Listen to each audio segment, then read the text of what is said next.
ఈ నెలాఖరు నాటికి భారత్ అమెరికాలు తాత్కాలిక వాణిజ్య ఒప్పందంపై సంతకాలు చేసే అవకాశాలు కనిపిస్తున్నాయి. ప్రతీకార సుంకాల విధింపునకు ట్రంప్ ఇచ్చిన 90 రోజుల విరామం గడువు ముగిసేలోపు తాత్కాలిక ఒప్పందం చేసుకోవాలని ఇరు దేశాలు భావిస్తున్నాయి.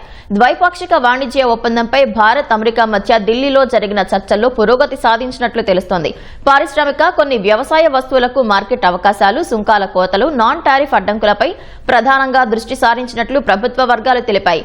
అమెరికాతో చర్చలు సానుకూలంగా జరిగాయని, ఇరువురికి ప్రయోజనకరంగా ఉండేలా ఒప్పందం చేసుకోవడానికి ముందడుగు పడినట్లు పేర్కొన్నాయి. సులభతరమైన కస్టమ్స్ వాణిజ్యానికి చర్యలు తీసుకోవడం ద్వారా ఇరు దేశాలు డిజిటల్ వాణిజ్యం పెంపుపై చర్చించాయి.